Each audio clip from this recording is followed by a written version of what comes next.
Good morning everyone, নতুন একটা সুন্দর ব্লগে তোমাদের সবাইকে স্বাগত জানাই। আমি মৌসুমি। আজকের এই ব্লগটা স্টার্ট করছি। আমরা আজকে এসেছি অযোধ্যাতে রাম মন্দির দর্শন করার জন্য আমরা এসেছি। রাম মন্দিরের সমস্ত রকম ডিটেলস ইনফরমেশন আমরা তোমাদের সাথে শেয়ার করব। তার আগে বলে রাখি যে আমরা অযোধ্যায় এসে কোন হোটেলে ছিলাম, সেই হোটেলের সমস্ত ডিটেলস এই ব্লগে তোমাদের সাথে আমরা শেয়ার করব। আশা করছি ব্লগটা দেখতে তোমাদের খুব ভালো লাগবে। তো চলো ব্লগটা এখান থেকে স্টার্ট করছি। Good morning everyone, welcome back to our channel AMR Happy Moments. আমরা অযোধ্যায় আছি। আমরা বেনারসে গেছিলাম। বেনারসে দুদিন স্পেন্ড করেছি। তারপর বেনারস থেকে অযোধ্যায় এসেছি বন্দে ভারতে করে। এবার অযোধ্যায় এসে আমরা একদম রাম মন্দিরের পাশে, একেবারে রাম মন্দিরের পাশে আমরা আছি বিড়লা ধর্মশালা বা বিড়লা গেস্ট হাউসও বলতে পারেন, বিড়লা ধর্মশালা। তো আপনাদেরকে সাজেস্ট করব যে আপনারা যদি অযোধ্যায় আসেন, একদম অযোধ্যা রাম মন্দিরের অপোজিটে বিড়লা ধর্মশালায় থাকতে পারেন। অনেক বড় ক্যাম্পাস, অনেক বড় এরিয়া। এই যে এই রুমগুলো দেখছেন, মানে এই বিল্ডিংটা, এটা একটা নিউ বিল্ডিং, এর পাশে ওল্ড বিল্ডিং আছে অনেক বড় ক্যাম্পাসের মধ্যে। এই বিল্ডিংয়ে আমরা ছিলাম। তো চলুন, এই বিল্ডিংটা দেখতেই পাচ্ছেন। এবার রুমগুলো একটু দেখা যাক। এই রুম নাম্বার 58 দেখলেন, রুম নাম্বার 61। আমরা প্রথমে 61-এ লাগেজ রেখেছিলাম, দিয়ে রুম নাম্বার 61টা আমরা পরে চেঞ্জ করে 57 করে নিয়েছিলাম। তো আপনারা যদি এখানে যান, চেষ্টা করবেন 57, 58, 59 রুমগুলো নেওয়ার। তুলনামূলকভাবে এই 61, 62 থেকে ওই 57, 58, 59 স্লাইটলি বেটার। তো রুমগুলো নর্মাল এবং ছিমছাম রুম, আমাদের ভালোই লেগেছিল। আর এই রুমগুলো সব থেকে একদম মানে পিওর, কি বলবো, যেখানে মানে পুরো পিওর কাঠের সব কিছু জিনিস দেওয়া, টেবিল থেকে শুরু করে দরজা পাল সব কিছু। এখানে দেখুন একটা আলমারি দেওয়া আছে, একদম ছিমছাম সিম্পল রুম। খুব একটা মানে খুব যে লাক্সারিয়াস ব্যাপার তেমন কিছু নেই, কিন্তু ছিমছাম, একদিন থাকার জন্য যথেষ্ট এনাফ সাফিসিয়েন্ট একটা রুম। তো এবার আমরা এই দিকটা দেখছেন, এই দিকটা ওল্ড বিল্ডিং। এই সাইড দিয়ে এদের নিজস্ব ক্যান্টিন আছে, যেখানে আপনারা একদম ভেজ খাবার পেতে পারেন। সেই ক্যান্টিনে আমরা যাচ্ছি এইখান দিয়ে। মানে এটা হচ্ছে ওল্ড বিল্ডিং। আমরা যে বিল্ডিংটা দেখালাম সেটা নিউ বিল্ডিং। ভিডিওটা শেষ পর্যন্ত দেখুন, আমি রেটটা বলে দেবো, এবং রেটটা খুবই রিজনেবল। আচ্ছা, এদের এই যে বিড়লা গেস্ট হাউসে, বিড়লা ধর্মশালা এদের নিজস্ব ক্যান্টিন ফেসিলিটি আছে। বিড়লা ধর্মশালা এখানে আছি, তো এখানেই এদেরই ক্যান্টিন আছে। 120 টাকা থালি, সেখানেই লাঞ্চ করছি। এই 120 টাকা থালিটা একটু দেখে নিন। এই দেওয়া আছে রুটির সাথে ভাত, ডাল, দুটো সবজি দেওয়া আছে। আচ্ছা, এই হচ্ছে অফিস, বিড়লা ধর্মশালার অফিস।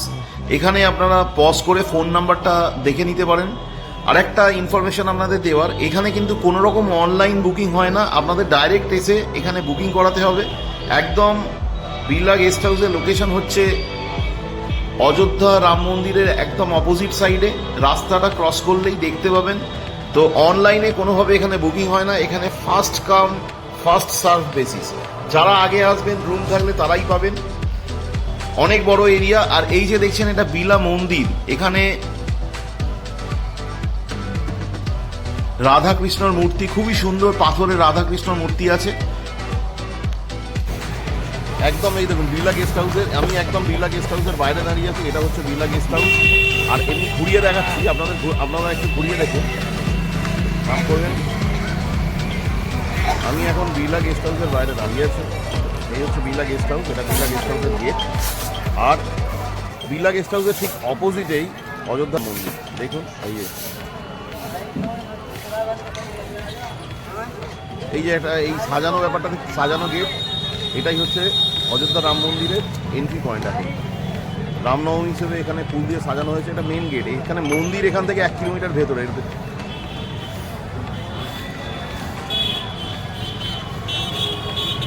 এই হচ্ছে বিড়লা গেস্ট হাউসের এন্ট্রি পয়েন্ট। এই বিশ্বনাথ এই হচ্ছে জন্মভূমি রাম মন্দির। দেখুন কি সুন্দরভাবে সাজানো হয়েছে। অ্যাকচুয়ালি আমরা যখন গেছিলাম, আমরা ব্লগটা অনেক দেরি করে দিচ্ছি, অ্যাকচুয়ালি আমরা যখন গেছিলাম তখন রামনবমীর খুব এক দুদিন আগে, তাই খুব সুন্দরভাবে ডেকোরেট করা হয়েছে। এবং রামনবমীর দিন এখানে অমিতাভ বচ্চন আসার কথা আছে। আর আমরা এখন ভেতরে চলে এসেছি, মানে মন্দিরের ভেতরে চলে এসেছি। এবার মন্দিরের ভেতরের কিছু ইনফরমেশন আপনাদের সাথে শেয়ার করি। সেটা হচ্ছে মন্দিরের ভেতরে একটা জায়গায় আপনাকে মোবাইল ফোন জমা দিতে হবে, পুরো মোবাইল ফোন নিয়ে যাওয়া যাবে না। তাই যতটা পেরেছি নিয়ে গেছি, যেখানে জমা দিতে হবে সেখানে আমরা জমা দিয়ে দিয়েছি। আর যারা 60 অ্যাবভ তাদের জন্য আপনারা যদি মনে করেন হুইল চেয়ার পাবেন, আর হুইল চেয়ারের সাথে একজন যার জন্য হুইল চেয়ার নিচ্ছেন তার সাথে তাকে হেল্প করার জন্য আরেকজন যেতে পারবেন, এবং তাদের আলাদা করে কোনো লাইনের দরকার নেই। আর অ্যাকচুয়ালি এই মন্দিরের মেন গেট থেকে একদম রামলালার মূর্তি পর্যন্ত ডিস্টেন্সটা কিন্তু অনেকটা, প্রায় 1 থেকে 1.5 কিলোমিটার হাঁটতে হবে আপনাদের। তো খুব এমনভাবেই করা হয়েছে ব্যাপারটা যে যতই ভিড় হোক, এই ভিড়টা এরা খুব ভালোভাবে ট্যাকেল করে নেবে। যাত্রী সাধারণ যারা, তাদের খুব একটা ঠেলাঠেলির মধ্যে পড়তে হবে না, কারণ এরিয়াটা অনেক ভাস্ট, অনেক বড় এরিয়া। এবং মেন মন্দিরের কনস্ট্রাকশন, একদম মেন মন্দির যেটা, সেটার কনস্ট্রাকশনের কাজ প্রায় শেষ হয়ে গেছে, কিন্তু এর যে অ্যাডজাসেন্ট এরিয়া সেখানে আরো অনেক ডেভেলপমেন্ট চলছে, এবং এই ডেভেলপমেন্টগুলো এখনো অনেক দিন ধরেই চলবে। এইখানে দেখছেন, এই যে এখানে একটা প্যান্ডেল মতো করা হয়েছে, করে একটা অনুষ্ঠান মতো হচ্ছে। হয়তো রামনবমী সামনে আছে, সেই জন্য অনুষ্ঠান চলছে। অনেক বড় বড় আর্টিস্ট এখানে ছিল, তারা এসে বিভিন্ন আলোচনা হচ্ছে, সঙ্গীত পরিবেশন হচ্ছে। আচ্ছা, আমরা এবার রাম মন্দিরে আমাদের দর্শন হয়ে গেছে, আমরা রাম মন্দির থেকে বেরিয়ে বাইরে চলে এসেছি। এবার আমরা এখানটা অযোধ্যাটা একটু ঘুরবো, সেই জন্য আমরা একটা ব্যাটারি, এখানে আপনারা ব্যাটারি কার খুব পাবেন, টোটোর থেকে একটু বড়, ওই টোটোর মতোই, টোটোর থেকে একটু বড় এই ব্যাটারি কার পাবেন। সেই ব্যাটারি কারে করে আমরা ঘুরতে পারবেন। আমরা এই ব্যাটারি কার বুক করেছি। আমরা এখন যাচ্ছি সরজু নদীর কাছে, সেখানে লাইট অ্যান্ড মিউজিক শো হয়, আর সরজু নদীর কাছে আরতি হবে। সরজু নদীর সন্ধেবেলা আপনারা যদি এখানে অযোধ্যায় আসেন, সরজু নদীর কাছে যাবেন, এবং সরজু নদীর সাথে রামলালার স্মৃতি অনেকভাবেই জড়িয়ে আছে, এবং জায়গাটা গেলে আপনাদের বেশ ভালোই লাগবে। এই আমরা অযোধ্যার মেন রোড দিয়ে যাচ্ছি। এই পাশে দেখছেন, এই পাশে আমরা রাম মন্দির ক্রস করছি। অ্যাকচুয়ালি আমরা রাম মন্দির থেকে বেরিয়ে একটু লেফট সাইডে চলে গিয়েছিলাম, তারপরে এই ব্যাটারি কার বুক করেছি, আবার এই রাম মন্দিরের পাশ দিয়ে যাচ্ছি। একটু অযোধ্যার রাস্তাঘাটটা আপনারা ওয়াচ করতে পারেন। আচ্ছা, আর একটা জিনিস বলার, এই রাম মন্দিরের একটু পরেই হনুমানগড়ি অর্থাৎ বজরংবলীর মন্দির আছে। আপনারা কিন্তু অবশ্যই এই মন্দিরটা দর্শন করবেন। আমরা এই মন্দিরটায় গেছিলাম, দর্শন করেছি, কিন্তু ফটোশ্যুট বা ভিডিও করিনি। কিন্তু আমার দেখে মনে হয়েছে যে মন্দিরটা অত্যন্ত জাগ্রত মন্দির, এবং আপনারা অবশ্যই রামলালার মন্দির তো দর্শন করবেন, তার সাথে তার একটু এই 1/2 কিলোমিটার দূরেই আছে হনুমানগড়ি। রাম মন্দির তো খুব রিসেন্টলি হয়েছে, কিন্তু এই হনুমানগড়ি মন্দিরটা অনেক পুরনো, এবং অনেক জায়গা থেকে, বিভিন্ন জায়গা থেকে লোক এখানে পুজো দিতে আসে, এবং মন্দিরটা খুবই জাগ্রত। তো আপনারা গেলে এটা অবশ্যই দর্শন করবেন। এই যে আমরা বলতে বলতে এখানে চলে এসেছি সরজু নদীর কাছে। এখানে একটা পার্ক টাইপের আছে, আর সরজু নদীর পাশে আরতি হচ্ছে। সেই আরতিটা আমরা দেখেছি, অতটা রেকর্ডিং করিনি। তো সন্ধেবেলায় জায়গাটা বেশ মনোরম, আপনারা এসে সময় কাটাতে পারবেন, আপনাদের বেশ ভালো লাগবে। আর এখানে লাইট অ্যান্ড মিউজিক শো হচ্ছে। এবার লাইট অ্যান্ড মিউজিক শো হচ্ছে, তবে শোটা মোটামুটি, যে খুব যে এক্সট্রাঅর্ডিনারি আপনারা না দেখলে মিস করবেন সেরকম কিছু ব্যাপার নয়, একটু সময় কাটানোর জন্য আদর্শ।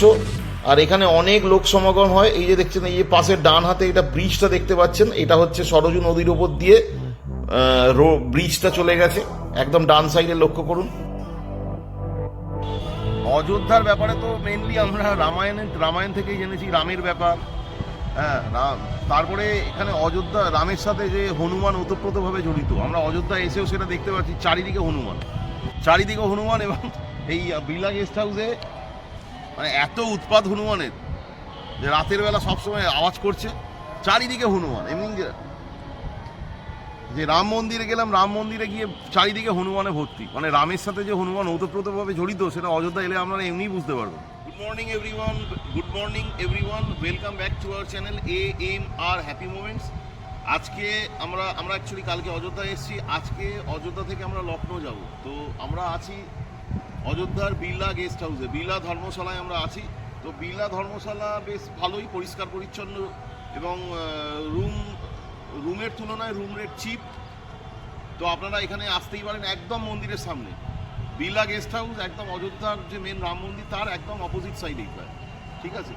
তো অনেক বড় এরিয়া নিয়ে আপনারা দেখতে পাচ্ছেন, অনেক বড় এরিয়া। একটু দেখাও জায়গাটা, চারিদিকটা একটু দেখাও, কতটা বড় এরিয়া নিয়ে বিড়লা গেস্ট হাউস। আর এদের নিজস্ব ক্যান্টিন আছে, সেই ক্যান্টিনে আপনারা লাঞ্চ আর ডিনার পুরো ভেজ খাবার পেয়ে যাবেন। আর এখান থেকে আমরা একটা গাড়ি বুক করেছি, গাড়ি বুক করে আমরা লখনৌ যাব। এবার গাড়ি ড্রাইভারের সাথে আপনাদের আলাপ করিয়ে দিচ্ছি। তো গাড়ি ড্রাইভার এক্ষুনি আসছে, সরি মাফ করবেন, গাড়ির ড্রাইভার না, গাড়ির যে মালিক, যে মানে এখানে গাড়ি সাপ্লাই করে, তার নাম্বার এবং তার ডিটেলস বলে দেবো, তাকে দেখিয়ে দেবো। আপনারা অযোধ্যা এলে তার থেকে গাড়ি নিতে পারেন বিভিন্ন জায়গায় যাওয়ার জন্য। আমরা যেমন আজকে গাড়ি নিয়েছি, গাড়িটা এই এর্টিগাটা নিয়েছি। তো আমাদের কিছু লাগেজ আছে, আমি বলেছিলাম ইনোভা ক্রিস্টাটা দিতে, কিন্তু যেহেতু লাগেজ আছে উপরে লাগেজটাকে রাখা যাবে না, সেই জন্য বাধ্য হয়ে এই এর্টিগাটা নিতে হয়েছে। কারণ এখান থেকে লখনৌ যাবো, আবার প্ল্যান আছে কালকে লখনৌ থেকে প্রয়াগরাজ যাবো, কারণ কাল রাতে প্রয়াগরাজ থেকে আমাদের রাজধানী আছে। তো ঠিক আছে, সঙ্গে থাকুন, ভিডিওটা দেখতে থাকুন, আশা করি ভালো লাগছে। আচ্ছা, good morning everyone, welcome back to our channel AMR happy moments. আমরা এখন অযোধ্যায় আছি বিড়লা গেস্ট হাউসে এসেছি, কালকে এসেছি। এবং এখানে রুম বেশ পরিষ্কার পরিচ্ছন্ন, নিট অ্যান্ড ক্লিন, অনেক বড় জায়গা। তো আপনারা এলে এখানে থাকতেই পারেন। আর ইনি হচ্ছেন সন্তোষ তিওয়ারি, এনার থেকে আমরা গাড়ি নিয়েছি, আমরা এখান থেকে লখনৌ যাচ্ছি। তো আপনারা যদি কোনো গাড়ির দরকার হয় এখান থেকে, এনার থেকে গাড়ি নিতে পারেন। আর ইনি এখান মানে বিড়লা গেস্ট হাউসে ইনি মেনলি গাড়ি সাপ্লাই করে থাকেন এবং নির্ভাবনায় গাড়ি নিতে পারেন, এনার সাথে কথাবার্তা বলে রেট টেক ঠিক করে গাড়ি নিতে পারেন।